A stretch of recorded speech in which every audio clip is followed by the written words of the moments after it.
Hi guys, I'm Sam back with the new video and welcome to my channel Bulls Empire. Guys आज हम discuss करने वाले हैं दो स्टॉक्स के बारे में।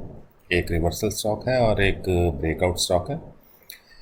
उससे पहले गाइस डिस्क्लेमर है कि ये कोई बाय सेल की रिकमेंडेशन नहीं है, only for the informational purpose. और अगर आप इन्वेस्ट करते हैं तो अपनी खुद की रिसर्च ज़रूर कीजिए या अपने फाइनेंशियल एडवाइज़र से कंसल्ट ज़रूर कीजिए। चलो गाइस वीडियो स्टार्ट करते हैं। तो गाइस पहला स्टॉक आपके सामने चार्ट लगा हुआ है, गुजरात गैस। ये एक रिवर्सल स्टॉक है गाइस और इसमें आज रिवर्सल आई है। आप देख रहे हैं चार्ट पे, ये डेली चार्ट लगा है कि पिछले कई दिनों से ये एक ही रेंज में कंसोलिडेट हो रहा था और आज इसमें एक रिवर्सल स्टार्ट हुई है। और दूसरी इसमें जो ख़ास चीज़ है, यहाँ आप ये देख रहे हैं, ये मैंने वेटेड मूविंग एवरेजेस लगाई हुई हैं 20 डेज़ की एंड 30 डेज़ की। तो यहाँ पे आके ये कंसोलिडेट होने लगी थी मूविंग एवरेजेस।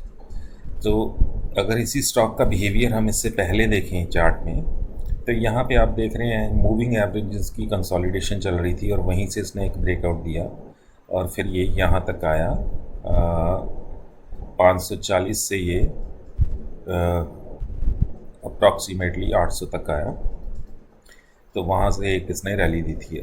अब मैं, चलो रैली का तो मैं नहीं कह सकता, बट हाँ रिवर्सल ज़रूर है, ठीक है। और आज मैंने ये अपने व्हाट्सएप ग्रुप में एज ए BTST भी दिया है और BTST में इसने कुछ ही मिनट में 10-15 मिनट में 1-1.5% का प्रॉफिट भी दिया। शायद किसी ने बुक किया होगा एज ए इंट्राडे, मैंने खुद ने किया। पहले मैंने BTST ही ली थी, बट जब मुझे लगा कि 1-1.5% मिल रहा है इंट्राडे में, तो फिर मैंने इंट्राडे प्रॉफिट भी बुक किया।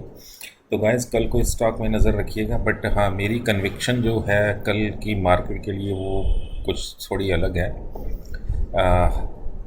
मुझे लग रहा है कि कल थोड़ी शायद प्रॉफिट बुकिंग आ सकती है मार्केट में, क्योंकि निफ्टी पिछले 3 ट्रेडिंग सेशन से गैप अप ओपन हो रही है और कोई भी गैप फिल नहीं हुआ। तो हो सकता है अगर कल प्रॉफिट बुकिंग आती है तो फिर आप पोजीशन अगर बनाते हैं तो देख के बनाइएगा, क्योंकि स्टॉक का प्राइस भी नीचे आ सकता है। क्योंकि अगर मार्केट में प्रॉफिट बुकिंग आती है तो फिर सभी स्टॉक्स नीचे आते हैं, सभी में सेलिंग पड़ती है। अगर मार्केट ठीक रहती है तो फिर ये आप इसमें पोजीशन बना सकते हैं, और अदरवाइज़ आप थोड़ा वेट कर लीजिएगा, ठीक है। मार्केट ओपन होते ही कोई पोजीशन बनाने की ज़रूरत नहीं है। स्टॉक थोड़ा ऊपर जाता भी है तो कोई चक्कर नहीं, बट हम सेफ गेम प्ले करेंगे, ठीक है गाइज। तो ये था अपना पहला स्टॉक। और दूसरा स्टॉक है, जैसे कि मैंने आपको कहा कि वो एक ब्रेकआउट स्टॉक है और उसका नाम है पॉलीप्लेक्स। तो गाइज इसने अभी अपनी 1 महीने की रेंज का ब्रेकआउट दिया है। आप देख रहे होंगे, अगर मैं इस पर एक लाइन बनाता हूँ तो आपको समझ आएगा कि यहाँ से ये 2 बार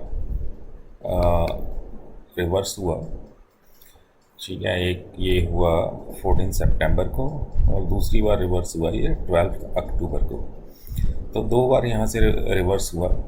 तो ये लेवल एज ए, मतलब कि ये जो 1895 1895 का जो लेवल है, एज ए रेजिस्टेंस इसने 2 बार काम किया और वहीं से स्टॉक रिवर्स हो गया।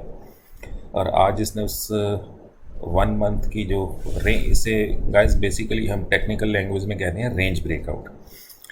तो ये 1 महीने की रेंज थी जिसका इसने ब्रेकआउट दिया है और अपने डे हाई पे ही क्लोज हुआ, जो कि एक बहुत बुलिश सिग्नल होता है। अगर कोई स्टॉक उसमें बाइंग आती है और डे हाई पे क्लोज होता है तो उसका मतलब एक रैली के ज़्यादा चांसेस होते हैं।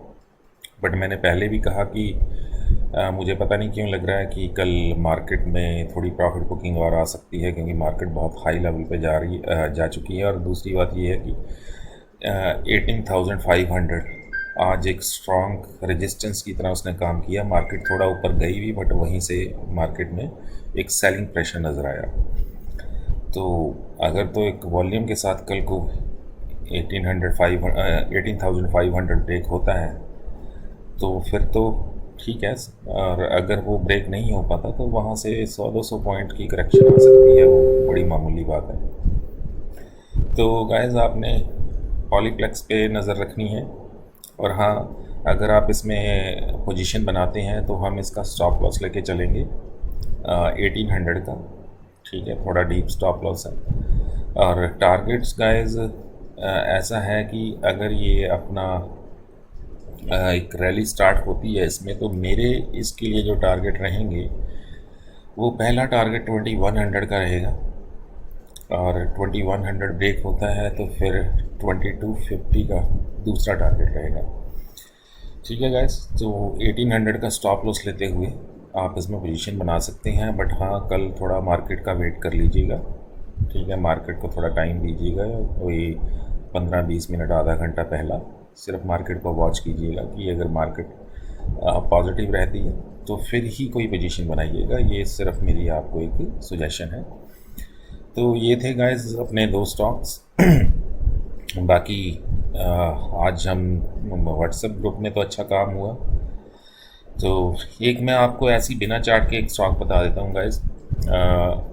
TCS बाय करके रख लीजिए। ठीक है, तो बिना कुछ देखे सोचे आप TCS बाय करके रख लीजिए, क्योंकि उसमें एक सेलिंग आई थी जस्ट बिकॉज ऑफ द जो उसके रिज़ल्ट थे, जैसी मार्केट की एक्सपेक्टेशन थी उसके अकॉर्डिंगली नहीं आए थे, तो वहाँ पे सेलिंग हुई। फिर उसमें आपको पता है जब एक स्टॉक में सेलिंग होती है, स्पेशली अगर वो फ्यूचर एंड ऑप्शन का स्टॉक हो, तो उसमें शॉर्ट पोजीशंस बनने लगती हैं। ठीक है, तो वो शॉर्ट पोजीशन जो हैं उसको थोड़ा और नीचे ले जाती हैं। बट अदरवाइज़ TCS के रिज़ल्ट बहुत अच्छे थे। ठीक है, मार्केट की एक्सपेक्टेशन क्या है क्या नहीं, उससे कंपनी को क्या लेना, बट कंपनी के रिज़ल्ट बहुत अच्छे थे, तो TCS बाई करके आप रख सकते हैं। और TCS आपको बहुत जल्दी 4000 के लेवल पे ट्रेड करता हुआ दिखेगा, just in a few weeks. ये 2 वीक हो सकते हैं, 4 वीक हो सकते हैं। तो बाकी कल इन्फोसिस पे भी नज़र रखिएगा, क्योंकि उसने आज ब्रेकआउट दिया था। तो अगर किसी के पास पड़ा है आप होल्ड कीजिए, और अगर किसी के पास नहीं है तो कल को मार्केट अगर पॉजिटिव रहती है तो इन्फोसिस के जो टारगेट्स हैं, वो इन्फोसिस ने 1850 के ऊपर जाना है। तो एनीवे गाइस, चलो वीडियो ख़त्म यहीं पे ख़त्म करते हैं। और अगर आप मेरी वीडियोस को देखते हैं और आपको कंटेंट पसंद आ रहा है तो प्लीज़ लाइक किया कीजिए, और मेरे चैनल को सब्सक्राइब कीजिए, और इसको दूसरों के साथ शेयर ज़रूर कीजिए guys. And will see you with the next video, and bye bye for now.